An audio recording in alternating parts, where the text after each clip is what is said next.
Hola mi gente, a un día de mi cumpleaños estaba pensando en todo este silencio. De por sí me parece que a mí en lo personal, Miami es una ciudad con cierta tendencia al silencio, ya que sus construcciones suelen estar vinculadas con la idea de es muy geométrico, muy dada a cuadrículas. Y cuadrículas que además están reguladas por el aire artificial y por lo tanto la gente no está tanto en el exterior. Hay un clima abrasador y hay forma de ocultar ese clima abrasador dentro de el ejercicio arquitectónico de la ciudad, y eso hace que exista cierto nivel de silencio. Y pensaba por las cosas que luego leo, que la gente suele reflexionar cuando está en silencio y cuando el silencio lo abruma, y además suele hablar cuando tiene tiempo. Y parece ser que al estar en casa en cuarentena hay un poco de descontrol de tu propio control del tiempo, ¿no? Digámoslo así. Y entonces empiezan a un poco a especular sobre si algo bueno nos va a dejar esta pandemia, si algo bueno nos va a o nos está dejando alguna reflexión a nivel de la conciencia. No lo sabemos. Sabemos por experiencias históricas que las pandemias y los desastres naturales que se parecen a las pandemias, porque es un desastre también, suelen padecer, ¿no?, en el ser humano dos posibilidades, que es la primera, es la posibilidad de la sobrevivencia. Hay otra posibilidad, que es la posibilidad de sobrevivir junto al otro. Y salvo también, ¿no? Salvo, no me salvo solo yo, salvo a otros. Y eso pasa bajo ciertas circunstancias, por supuesto. A veces hay elección y a veces no hay elección. Pero en el mundo del desarrollo, sobre todo en el momento en el que surge la idea del obtener ciertas ganancias de ciertos procesos que además se pueden percibir desde el concepto de imperios, por ejemplo, en donde obtengo de otros sitios elementos que tienen cierto nivel de riqueza para volverme rico, o para obtener elementos culturales que no me son propios, pero que me van a construir o me van a dar ciertas posibilidades de construcción cultural. Eso pasó con el Imperio Romano. Recordemos que Roma no era un punto importante cultural. Esto es un invento, ¿no? Y es además un poco recurrente pensar que ya deviene en Roma un asunto por antonomasia, y no es así, sino que el romano, que después va a llamarse romano, y que parte del mito acuérdense, el mito de los niños, de los gemelos que alimentados por una loba, y que surge el concepto, porque no solamente es un nombre Roma, es un concepto también. Empiezan a obtienen de los griegos, ¿no?, las formas de la escultura, y obtienen también las formas de pensar la cuestión religiosa. Y además van obteniendo otras formas de establecerse ideológicamente, políticamente, y ahí tienen también su intervención en el norte de África, cuando de alguna forma obtienen el concepto de obelisco, por ejemplo, de los egipcios. y con todas las demás posibilidades que también el Imperio Romano nos ha brindado como un sistema, por ejemplo, de cómo pensamos, un sistema de justicia y cómo pensamos también la idea de la democracia, ¿no? Partir de la necesidad de obtención de algo también ha sido una cosa factible en las pandemias. Yo estaba recordando en el siglo XIV, cuando surge la peste y que mata de 3 personas a 2 personas. Y este mundo empezó a morirse de todas las cosas desagradables que también producimos los seres humanos, y que entre ellas son, algunas de esas cosas es la falta de higiene, por ejemplo. Lo recordaba porque además esto es una pandemia que conlleva lavarse las manos como parte de una higiene que no acostumbramos, no todos acostumbramos a llevar a cabo, ¿ok? El volvernos otra vez parte de eso, de la falta de higiene, puede traer como consecuencia que la pandemia se extienda. Pero en el siglo XIV no había sistema de recogida de basura. O sea, hemos desarrollado eso desde el punto de vista tecnológico, desde el punto de vista de la organización social, desde el punto de vista también de la cuestión económica y de la distribución del trabajo, ¿no? Que es un pensamiento occidental. En el siglo XIV la gente no se bañaba, la gente tenía ciertos hábitos que trajo como consecuencia tanta cantidad de muertes. Y esta idea de ponernos una máscara, de cubrirnos con guantes, ponernos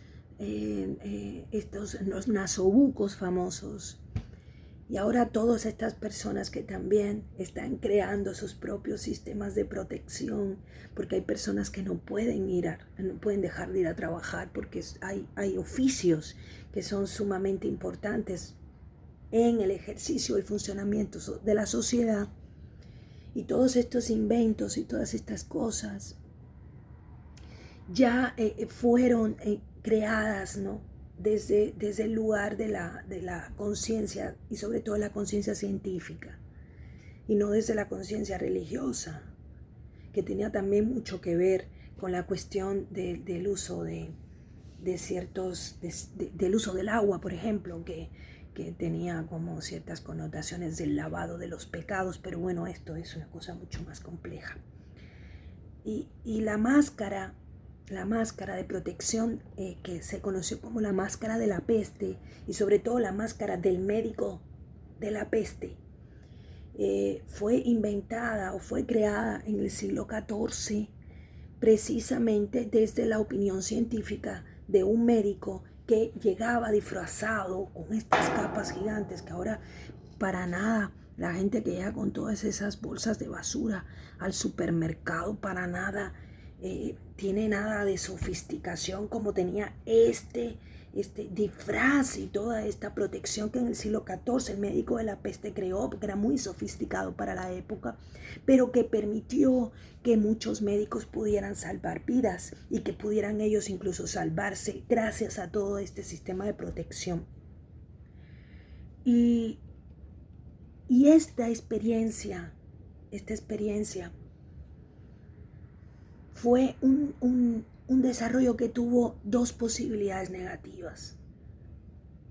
Pensando y hablando desde lo que estamos intentando ver, que yo percibo que hemos sacado de positivo de las pandemias.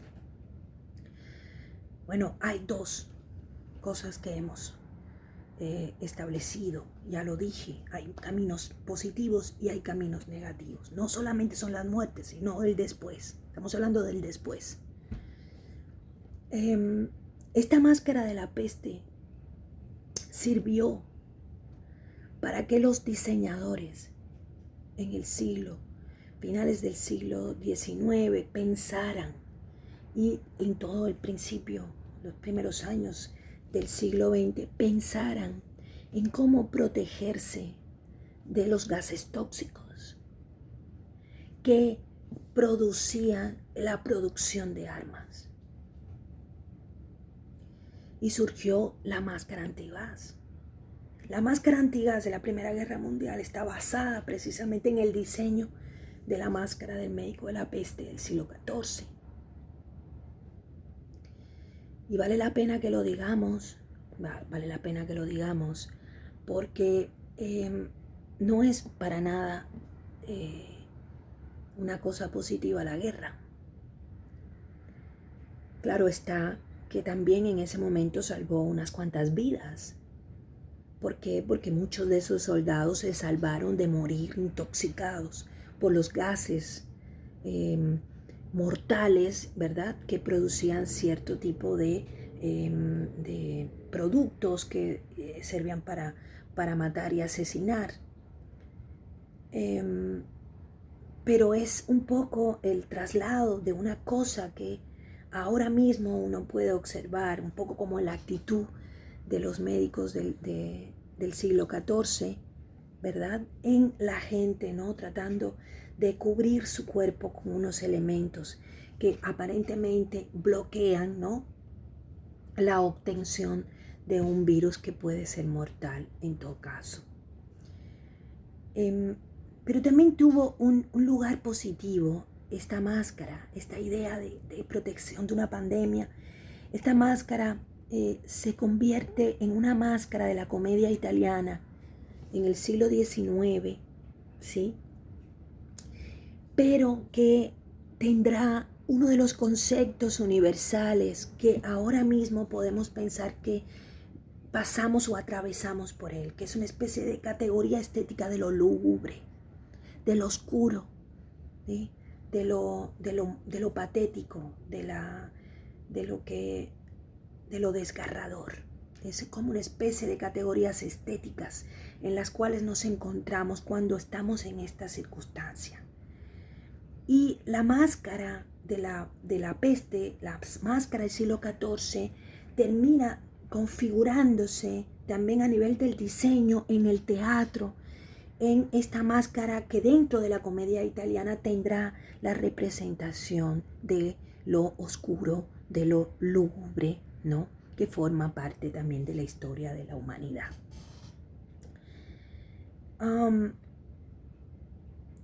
Hay otras cosas que nos llevan a pensar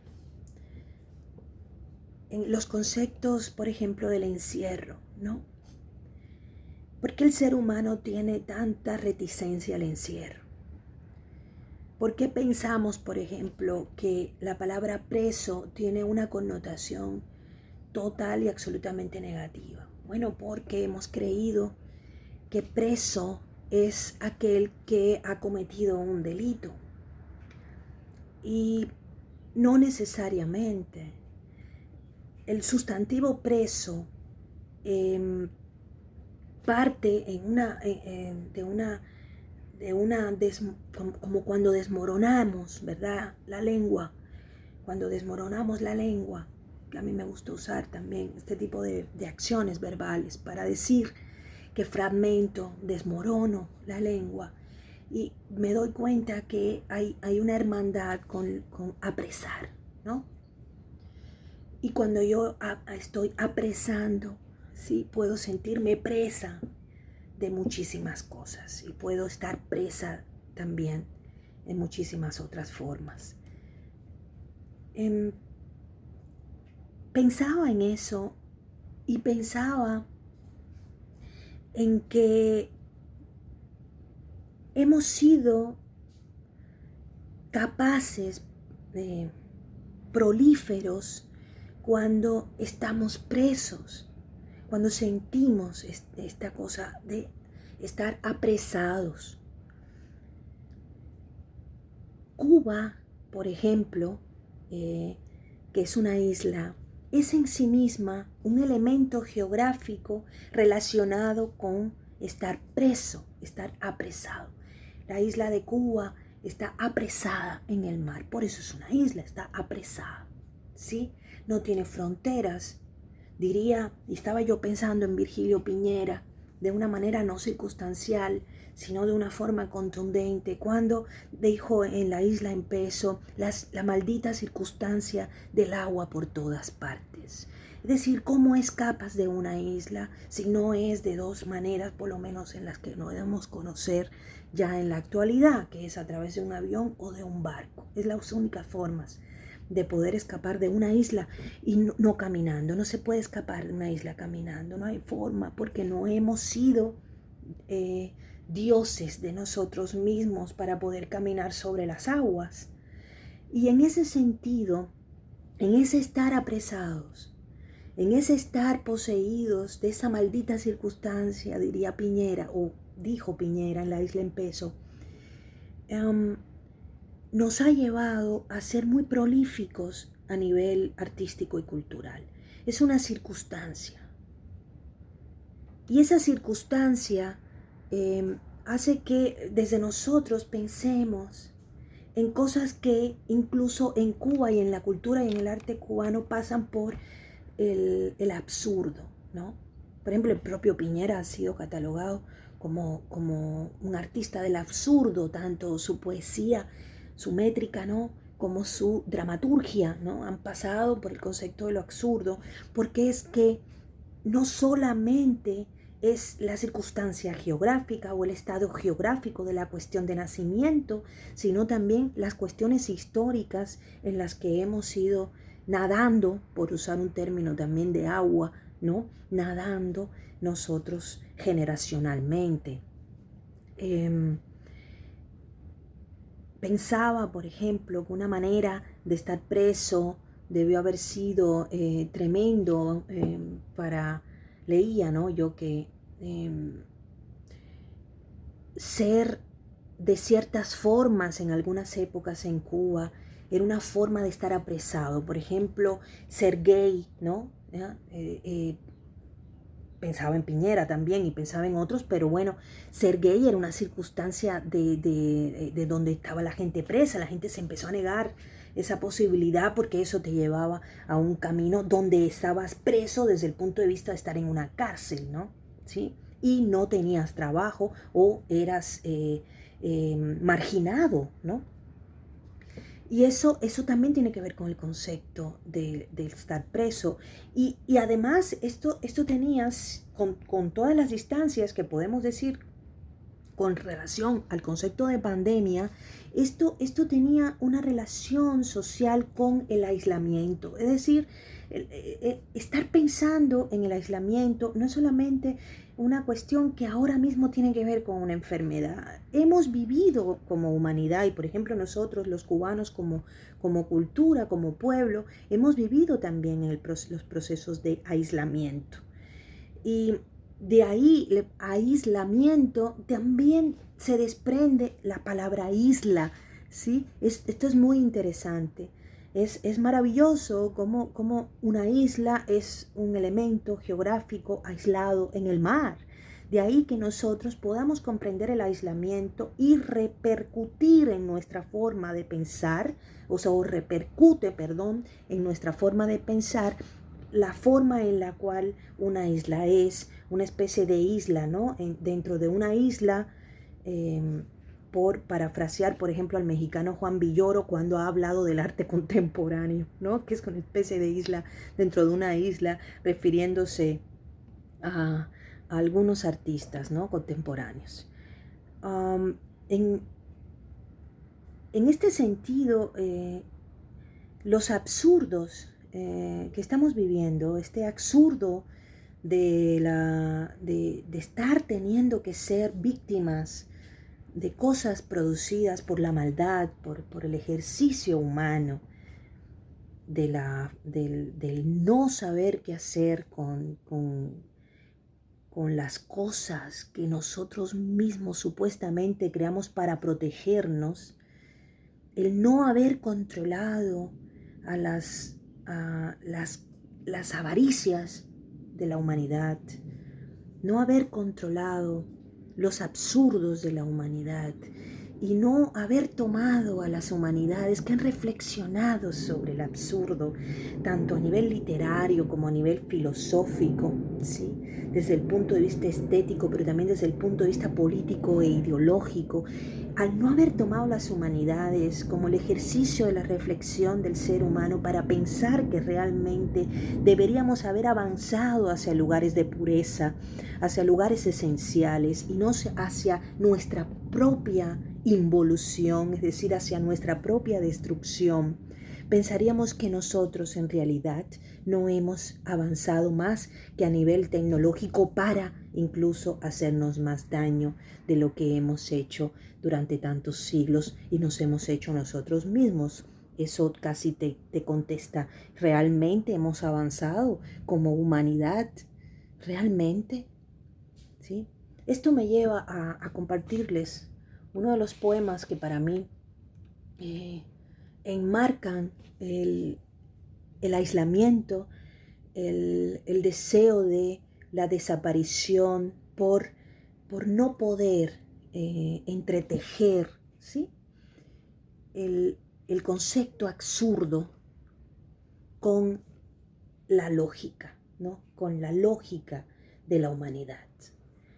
Un poema casi inmediato a la muerte de Piñera, que se llama Isla. Quiero compartirlas con ustedes y quiero que saquen provecho de estos aislamientos en los que estamos, para poder, por lo menos desde nuestra propia construcción personal, construir cosas que nos permita avanzar desde personalmente, avanzar personalmente en nuestro sentido de existencial en el planeta, ¿no? Ahí va, Isla. Aunque estoy a punto de renacer, no lo proclamaré a los cuatro vientos, ni me sentiré un elegido. Solo me tocó en suerte, y lo acepto porque no está en mi mano negarme, y sería, por otra parte, una descortesía que un hombre distinguido jamás haría. Se me ha anunciado que mañana, a las 7:06 de la tarde, me convertiré en una isla. Isla como suelen ser las islas. Mis piernas se irán haciendo tierra y mar, y poco a poco, igual que un andante chopiniano, empezarán a salirme árboles en los brazos, rosas en los ojos y arena en el pecho. En la boca, las palabras morirán para que el viento a su deseo pueda ulular. Después, tendido como suelen hacer las islas, miraré fijamente al horizonte, veré salir el sol, la luna, y lejos ya de la inquietud, diré, muy bajito, así que era verdad. Bonito martes.